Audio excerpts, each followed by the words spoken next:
비가 추적추적 내리는 서울의 가을 저녁, 채원이 창밖을 멍하니 바라보고 있었다. 그녀의 작은 원룸은 파티 용품으로 가득 차 있었다. 풍선, 리본, 그리고 반짝이는 램프들. 모두 채린의 약혼 파티를 위해 준비한 것들. 채린, 그녀의 오랜 친구이자 채원이 세상에서 가장 소중히 여기는 사람. 채린이 결혼한다고 선언한 그날부터 채원은 이 파티를 기획했다. 채린아, 내 인생 최고의 날이 될 거야. 내가 다 알아서 할게, 채원이 웃으며 말했다. 하지만 그 웃음 뒤에는 가슴이 저미는 아픔이 있었다. 채원은 28살, 서울의 한 중소 IT 회사에서 일하는 평범한 직장인이었다. 매일 지하철 2호선을 타고 출퇴근하며 커피숍에서 라떼 한 잔으로 하루를 버티는 그녀의 가족은 부산에서 올라온 전형적인 한국 가정이었다. 아버지는 공무원, 어머니는 주부, 그리고 동생 하나, 채원은 항상 착한 딸로 살아왔다. 대학 시절부터 채린을 만난 후로 그들의 우정은 특별했다. 채린은 채원의 반대편, 자유로운 영혼이었다. 패션 디자이너 지망생으로 홍대 거리에서 스케치북을 들고 다니며 꿈을 쫓는 27살. 하지만 채린의 미소 뒤에는 항상 그림자가 드리워져 있었다.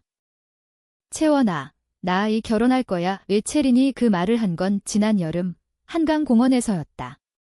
그들은 언제나처럼 아이스크림을 먹으며 산책하던 중이었다. 채린의 목소리가 떨렸다. 채원은 순간 얼어붙었다. 뭐? 갑자기. 누구랑? 채린은 시선을 피하며 대답했다. 지은 오빠. 회사 선배야. 좋은 사람이야, 지은 오빠. 채원이 본 적 없는 그 이름. 채린의 가족이 강요한 결혼이었다. 채린의 부모님은 전통적인 상류층 가정, 아버지는 대기업 임원, 어머니는 문화재단 이사, 그들에게 딸의 비정상적인 삶은 용납될 수 없었다. 채원은 그날부터 파티를 계획했다. 왜? 채린을 위해, 그리고 자신을 위해. 채린이 행복해 보이게 하려는 마음, 그리고 그 속에 숨겨진 자신의 감정을 묻기 위해서. 채원은 어렸을 때부터 자신의 감정을 숨겨왔다. 여자에 대한 끌림, 그것이 사랑이라는 걸 깨달은 건 대학 2학년, 채린을 처음 본 순간이었다. 채린의 긴 머리카락이 바람에 흩날리던 그날, 채원의 가슴이 요동쳤다. 하지만 한국에서, 특히 그들의 세대에서 그런 사랑은 금기였다. 뉴스에서 LGBT 이슈가 나오면 가족 식탁에서 그런 사람들은 불쌍하지만 우리 집안에는 안 돼라는 소리가 나왔다. 채원은 그 말을 삼키며 살았다. 파티 당일이 다가오자 채원은 바빴다. 강남의 한 카페를 빌려 한국 전통 요소를 더했다. 한지 램프, 도자기 컵, 그리고 케이팝 플레이리스트. 채린이가 좋아할 거야. 채원은 중얼거렸다. 하지만 밤이 깊어지면 그녀는 베개에 얼굴을 묻고 울었다. 왜 채린은 나한테 털어놓지 않았을까? 왜 그 오빠를 선택한 걸까? 채린의 비밀을 알면서도 채원은 모른 척했다. 채린이 레즈비언이라는 걸 채원은 오래전 알았다. 고등학교 때부터 채린의 일기장을 우연히 본 적이 있었다. 나는 여자를 사랑해. 하지만 이 나라에서, 이 가족에서 그건 불가능해. 파티 전날 채린이 채원의 집에 왔다. 채원아, 고마워. 내가 아니었으면 채린의 눈가가 붉었다. 채원은 그녀를 안아주었다. 그 순간 채린의 체향이 코끝을 스쳤다. 장미와 제스민, 채린의 시그니처 향수. 채원의 심장이 터질 것 같았다. 너만 행복하면 돼. 채원이 속삭였다. 하지만 그 말은 거짓이었다. 채원은 채린을 사랑했다. 친구 이상으로, 영원히 간직할 사랑으로. 파티가 시작되었다. 강남 카페는 손님들로 북적였다. 채린의 가족, 친구들, 그리고 지은 오빠. 그는 잘생긴 30대 남자, 안경을 쓰고 미소를 짓는 전형적인 좋은 남자. 채린은 하얀 드레스를 입고 반지를 끼며 웃었다. 하지만 채원은 그 미소가 억지라는 걸 알았다. 축하의 말들이 쏟아졌다. 축하해, 체리나. 행복하게 살아. 어머니의 목소리가 울렸다. 체리는 고개를 끄덕였다. 그때 체린의 시선이 채원과 마주쳤다. 그 눈빛에 담긴 슬픔이 채원의 가슴을 찔렀다. 갑자기 체린이 마이크를 잡았다. 여러분, 감사합니다. 하지만 제가 할 말이 있어요. 방 안이 조용해졌다. 채원의 손이 떨렸다. 체린의 목소리가 갈라졌다. 저는 이 결혼을 하지 않을 거예요. 왜냐하면 저는 여자를 사랑해요. 레즈비언이에요. 충격이 방을 가득 채웠다. 지은 오빠의 얼굴이 창백해졌다. 체린의 어머니가 소리를 질렀다. 체린아. 무슨 소리야? 하지만 체린은 멈추지 않았다. 엄마, 아빠. 저는 더 이상 숨기지 않을 거예요. 이 삶, 제가 살 수 없는 삶을 강요받아왔어요. 채원은 얼어붙었다. 이게 무슨 일이지? 파티가 엉망이 되었다. 손님들이 웅성거렸다. 체린의 눈물이 흘렀다. 채원은 달려가 그녀를 안았다. 체린아. 그 순간 체린이 속삭였다. 채원아, 너였어. 항상 너였어. 채원의 세상이 무너졌다. 사랑의 고백, 그리고 그 뒤에 따를 폭풍. 파티장 안은 아수라장이었다. 체린의 어머니가 울부짖으며 지게 무슨 짓이야. 내 인생을 어떻게 라고 외쳤고 아버지는 창백한 얼굴로 자리에서 일어났다. 지은 오빠는 멍하니 서서 반지를 빼내 체린에게 내밀었다.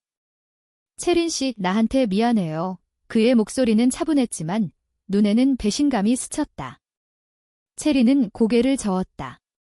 미안해요, 오빠. 당신은 좋은 사람이에요. 하지만 저는 솔직해야 해요. 채원은 체린을 끌어안고 카페 구석으로 데려갔다. 손님들은 하나둘 떠나기 시작했다. 누군가는 동정 어린 눈빛으로, 누군가는 비웃음으로. 한국 사회의 전형적인 반응이었다. LGBT에 대한 이해는 점점 늘고 있지만 여전히 가족의 칩으로 여겨지는 현실. 채원은 체린의 등을 토닥였다. 괜찮아, 체린아. 내가 있어. 하지만 채원의 마음은 혼란스러웠다. 체린의 고백, 너였어라는 그 말, 그것이 친구로서의 위로인지 아니면? 둘은 카페를 나와 한강으로 향했다.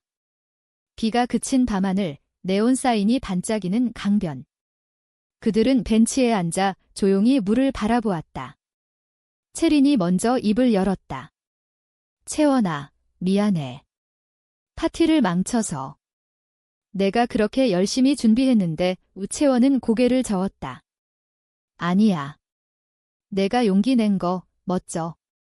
나도 비슷한 마음이었어. 체린이 채원을 바라보았다.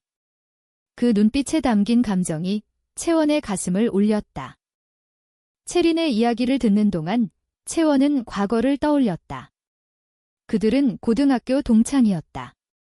부산의 한 여고에서 만난 운명적인 만남.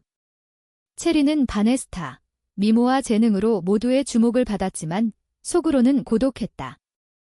아버지의 기대, 어머니의 완벽주의. 체린은 항상 나는 자유로워지고 싶어 라고 중얼거렸다. 대학에 올라 서울로 오면서 그들의 우정은 깊어졌다. 홍대 클럽에서 함께 춤추고 남산타워에서 별을 보며 밤을 새우던 날들. 체린이 처음으로 레즈비언 클럽에 데려간 그날, 채원은 자신의 감정을 직면했다. 체린아, 나도 너처럼 느껴. 하지만 그들은 아무 말도 하지 않았다. 한국의 사회적 압박이 그들을 묶었다. 체린의 가족은 결혼이 인생의 목표라고 믿었다. 체린은 지은 오빠를 만난 후 이게 최선이야 라고 채원에게 털어놓았다. 엄마 아빠가 나를 포기할까 봐 무서워. 채원은 그 말을 듣고도 자신의 사랑을 숨겼다. 대신 파티를 기획하며 체린의 행복을 빌었다. 하지만 이제 모든 게 드러났다. 채원아, 너도 레즈비언이야? 왜 이제야 말해? 채린의 질문에 채원은 눈물을 글썽였다. 너 때문에. 내가 행복한 척하는 게 너무 아파서. 하지만 내가 먼저 말할 때까지 기다렸어. 둘은 손을 잡았다. 한강 바람이 그들의 머리카락을 흩뜨렸다. 그 순간 로맨틱한 K-드라마 같은 장면이 펼쳐졌다. 하지만 현실은 달랐다. 채린의 핸드폰이 울렸다. 어머니였다. 집에 와, 당장. 채린은 전화를 끊고 한숨을 쉬었다. 채원아, 나 이제 어떻게 살아? 다음 날 채린의 집은 전쟁터였다. 강남의 고급 아파트, 한 식당에서 유명한 어머니가 만든 김치찌개 냄새가 났지만 분위기는 차가웠다. 아버지는 신문을 던지며 내가 미쳤어? 가족 망신이야. 라고 소리쳤다. 채린은 무릎 꿇고 울었다. 아빠, 저는 그냥 솔직하게 살고 싶어요. 왜 안 돼요? 어머니는 눈물을 흘리며 한국에서 그런 삶은 불가능해. 직장도, 결혼도, 아이도. 다 잃을 거야. 의채리는 채원에게 SOS를 보냈다. 채원이 달려갔을 때 채리는 방에 틀어박혀 있었다. 채원아, 도와줘. 나 여기서 나가고 싶어. 예채원은 그녀를 안고 속삭였다. 함께 가자. 내 집으로. 그들은 몰래 짐을 챙겨 나왔다. 택시 안에서 채린이 말했다. 너 없었으면 나 포기했을 거야. 이채원의 마음이 녹아내렸다. 하지만 이 도피는 시작에 불과했다. 가족의 추격, 사회의 시선, 그리고 그들 사이의 미묘한 긴장. 며칠 후, 채린의 가족이 채원을 찾아왔다. 채원 씨, 채린이를 설득해줘. 내가 친구잖아. 어머니의 눈빛은 절박했다. 채원은 아줌마, 채린이는 행복할 권리가 있어요. 라고 대답했다. 하지만 그 말에 어머니는 충격을 받았다. 너도? 채원은 고개를 끄덕였다. 네, 저도 채린이처럼요. 집안이 다시 소란스러워졌다. 시간이 흘렀다. 채원과 채린은 채원의 원룸에서 함께 살기 시작했다. 작은 공간, 하지만 그 안은 따뜻했다. 아침에 함께 커피를 마시고 저녁에 한강을 산책하며 이야기를 나눴다. 채린은 디자인 일을 포기하지 않았다. 프리랜서로 일하며 LGBT 커뮤니티에 참여하기 시작했다.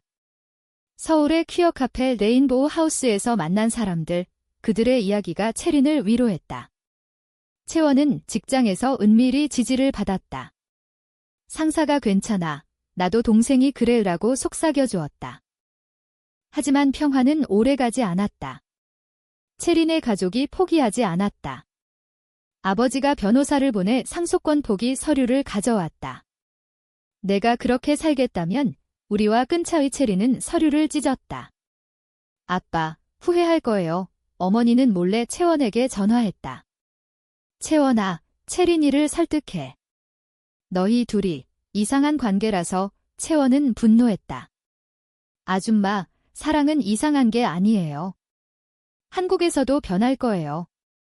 로맨스가 피어났다. 한강 벤치에서 채린이 채원의 손을 잡고 키스했다. 부드러운, 떨리는 입맞춤. 채원아, 사랑해. 채원의 눈물이 흘렀다. 나도. 오래전부터 그들은 K-팝 콘서트에 가서 손을 잡고 노래 불렀다. BTS의 스프링데이가 울릴 때 채린이 이 노래처럼 우리도 헤어지지 않을게 라고 속삭였다.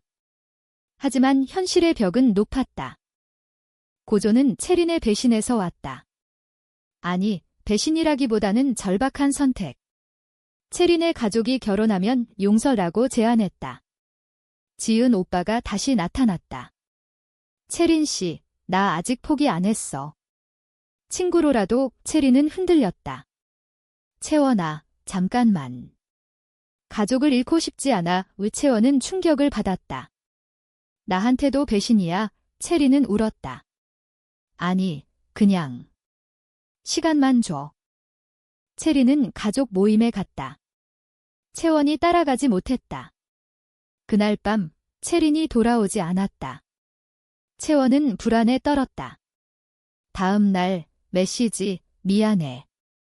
결혼할게. 너 이해해. 채원의 세상이 무너졌다. 배신의 고통, 사랑의 상처. 채원은 한강다리에서 울부짖었다. 왜 나한테만 솔직하지 않았어? 채린의 선택은 가족의 압박 때문이었다. 하지만 그 안에는 채원에 대한 두려움도 있었다. 채원이를 사랑하지만 이 사랑이 지속될 수 있을까?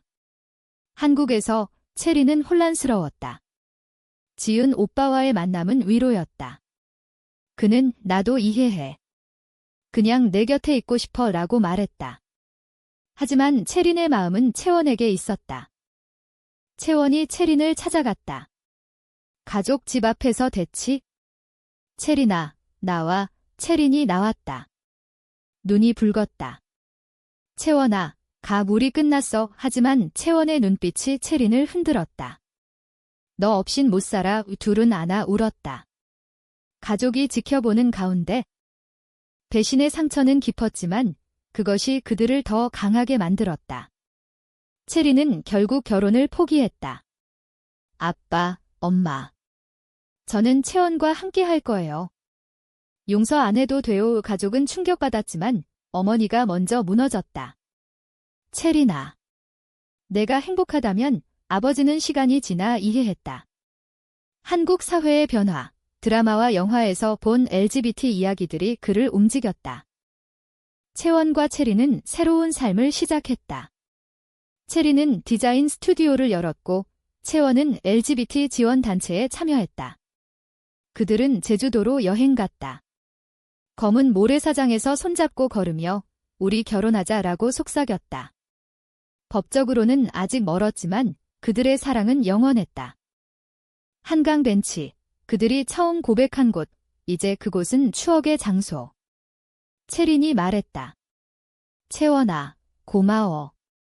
내가 아니었으면 나 숨 막혔을 거야. 위채원은 웃었다. 우리 함께라면 어떤 삶도 살 수 있어? 결말은 비극이 아닌 희망이었다. 한국의 봄, 벚꽃이 피는 그날, 둘은 약속했다.